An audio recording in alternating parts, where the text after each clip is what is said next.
Hi everyone and welcome to my YouTube channel. My name is Dawid Łyszczek, also known as Coach Thorski, which stems from my supposedly Viking-like looks, that's the Thor part, and Polish heritage, that's the ski part. In this video and series of subsequent videos, I would like to cover my road to recovery to powerlifting after sustaining a pretty devastating injury just over 2 months ago when I was competing in British Powerlifting Championship finals here in Manchester, UK. What happened is during my 200 kilogram bench attempt, I pretty much tore off my tricep completely off the bone, full rupture. The tendon effectively was disintegrated. The doctor later on told me that there was only 1 millimeter thread left of the tendon, so muscle was hanging off just by a hair, effectively. It's been a bit of a roller coaster, to be honest, coming back of all of it. It felt like something that will not only impact my training, my competing in future, but any sort of day-to-day activities. Pretty frankly, the possibility of being permanently disabled was out there, and the thoughts about it were pretty intrusive. But let me start from the beginning. I have been involved in some form of strength training for the past 20 years. I have pretty extensive experience in bodybuilding.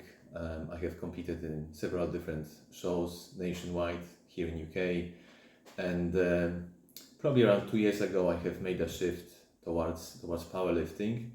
I have been very fortunate to be training under the supervision of Andrzej Roszkowski, Woden, if you'd like, who's one of the most respectable Polish strength and conditioning coaches here in UK. His gym, the Strength Therapy in Salford, is literally a stone throw away from where I live. So by means of fate, if you will, I ended up training at his gym, making exceptional progress. Kind of developing my strength as part of my bodybuilding training. I managed to get up my squat not towards anything super impressive. I think it was approximately 220 kilograms perhaps. My bench press was around 170 and my deadlift was roughly 270 kilograms. None of those lifts were done to a powerlifting standard by any means. Obviously, being a bodybuilder, the ball game is completely different. And within the space of training for close to 2 years with Woden, I managed to get my bench press up to 210 kilograms, my squat to 270, and my deadlift to over 300 kilograms, which has been tremendous progress. And realistically, this year I had a chance at top 3 placing in the country. But as Mike Tyson says, everyone has a plan until they get punched in the face. And that's what happened. I got punched in the face really badly this year. I'm gonna include a video here showing you exactly what happened. The most kind of frustrating thing about it is that there was no signs that something will go wrong. I haven't felt any pain. Everything was perfectly fine. I actually felt at my best during the competition, during the meet.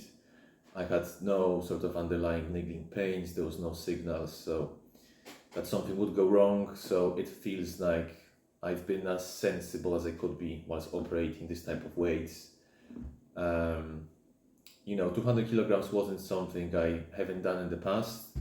At this point in my training, I was sort of alternating benching 200 kilograms 1 week and then 210 the following week, trying to manage fatigue a bit better. And for some reason, this thing happened. And you watch videos of gym fails and terrible accidents happening, and it seems like such a distant thing that will never happen to you, but it did happen. And it was very difficult to get my head around it and accept it. So kind of thinking of the day when it happened, I've done my 190 kilograms bench press attempt perfectly fine. The bar flew up, no problem. What I felt though was that when somebody was passing the bar on to me, it was pretty aggressive, and it felt like it took me quite a bit of effort trying to kind of stop the weight and stabilize it. And now, kind of retrospectively thinking about it, I think that this might have been the impact that had caused the actual tear in the tendon. And then on the subsequent attempt, which was 200 kilograms, as I was lowering the bar down, the tendon ripped from the bone completely. I haven't felt any pain. The only thing I felt was this strange sensation of completely losing the control of my arm. I heard a side judge screaming, elbow, elbow, and people just pulled the bar off me.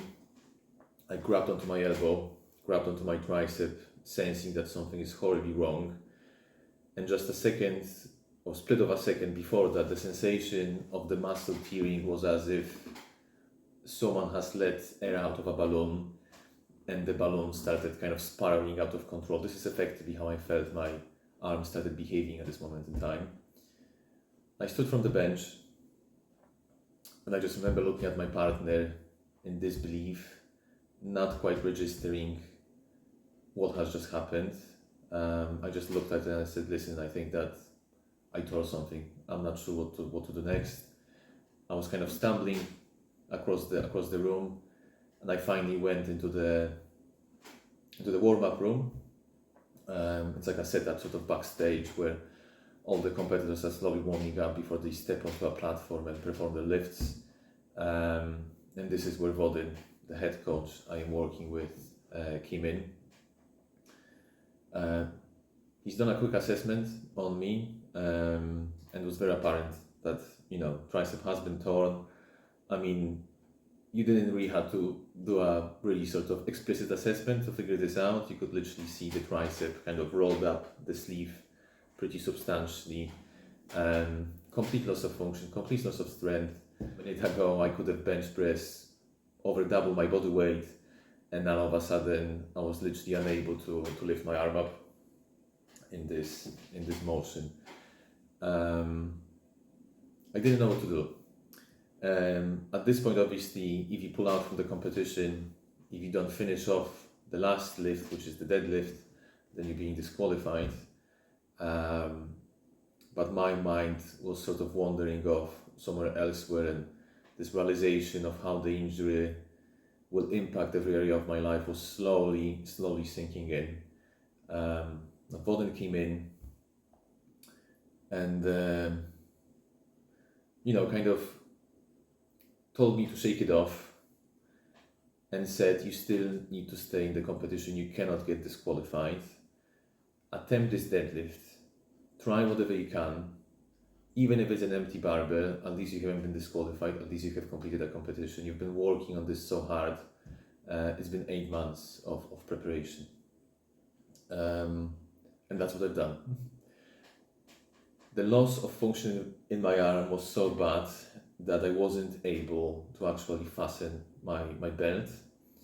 So what we started doing in the weight room was a friend of mine was fastening my belt, and every warm-up set I was adding 10 kilograms to the bar to see how far can I push it. Obviously the goal was 300 kilograms, and ideally I would have gone for that, but I just wanted to figure out what is the point at which I would need to stop and how far can I push it. So effectively I started warming up this bar, 10 kilograms onto the bar, so you've got 30 kilograms. I'm doing 1 rep, then we go 40, we go 50, we go 60, and this goes on and on and on until I get to 180 kilograms, and it feels like this is as far as I can push it. Whether it was mental, whether it was really physical, I do not know. It just felt like if I'm gonna push it harder, something will go wrong even further. So I went over to the platform, I approached the judges and I said, listen, I'm not done yet. Let me change my opener from 270 kilograms to 180, kind of honorary deadlift, let me do that and off I go. The president of the federation seemed quite surprised. Her initial reaction was, "You still want to deadlift?" Despite all of that happened, but I think she quickly realized that she doesn't want to challenge that, and we just stopped. So I changed my opener to 180, which was the smallest opener and smallest lift of the day, unfortunately. And then when the time came, my name got called up. I stepped onto the platform. I picked 180, went flying, got it. That's it. So at least I managed to finish the competition. You know, the weight moved very quickly off the floor, but the lift hasn't really moved the crowd. Obviously, people didn't realize what was happening in the background. For me, it was pretty emotional. To be honest, it was probably the lift that meant the most over the course of my 20 years of lifting. And at this point, this is where reality had to kick in, and it was time to go to A&E to see what the extent of damage is. Now, you know, if you've been following, you know, strongmen, world-class strongmen such as Hafthor Bjornsson or Eddie Hall, injuries happen. And when you look at the journeys of, say, those two people, obviously Hafthor has torn his pec recently, Eddie Hall has torn his bicep when he was preparing for a fight with Hafthor a few years back. Both of these athletes managed to recover relatively quickly from the injuries, and the level of medical care they have been given was pretty astonishing when you think about it. I think Eddie Hall has been seen by a top surgeon in England literally in space of 24 hours of his injury, and I believe that similar timeline applies to Hafthor. And you know, as an amateur athlete, you may be under the impression that this is the level of care that you will be getting as well. And if that's the case, then you are grossly mistaken, as I was about to find out. So I went into the local accidents and emergency department in Manchester Royal Hospital. I was seen by a doctor relatively quickly. I didn't have to wait for a very long period of time. But the only thing I was offered is an X-ray. Doctor effectively checked whether there has been any bone fracture. You know, with the injury of this kind, the worst thing that could happen is the joint damage. So the doctor was trying to rule that out. He was kind of checking if the elbow is stabilized, is it kind of wiggling in a way that's not supposed to, which would indicate pretty serious ligament damage. And that didn't seem to be the case. And then following the X-ray, he could see a small fracture in the bone. And this is probably where the tendon has been pulled off the bone, causing the damage, or potentially it could be the impact of the bar being handed over to me a bit too aggressively, causing this impact damage. It's really hard to say. And that was it. So he basically ruled out the serious damage, and then he said the next step will be for the fracture clinic to get in touch with me and book me for some sort of more advanced scanning, so that being an ultrasound or MRI, just to see whether the actual tendon is damaged. So if it's a partial tear, then perhaps surgery isn't required. If it's a full tear, then surgery is definitely required. Now, what's crucial here is time, especially with tricep. So if the surgery is required, we effectively have maximum of 2 weeks for the surgery to happen. And the longer you prolong the surgery from happening, the higher the chance of permanent loss of function is. So effectively, if the surgery would be required and you need to wait for it to happen, say 2 or 3 months, what may happen is that tendon already start healing, fusing in a place that's not supposed to, which would mean effectively permanent disability. You will not be able to get any sort of decent range of motion using this arm, which is obviously terrifying. So this is where kind of torture by uncertainty starts, where you need to wait. So it's not the instance of you coming in to a doctor, you get a quick scan, you get all the answers, you wake up 24 hours later, surgery is done, and off to recovery you go. It's literally the case of waiting. Now, I was fortunate enough to be seen by a consultant relatively quickly, in the space of 9 days, but I believe I really got lucky, especially that around the time of my injury, there was an ongoing NHS consultant strike. People were effectively walking out from hospitals and treatments were delayed. Normal timeline would typically look like, say, 2 weeks wait time for seeing a consultant, another 2 weeks wait time for some sort of imagery, and then probably another 2 weeks or whatever for surgery if required. And that's probably the best case scenario.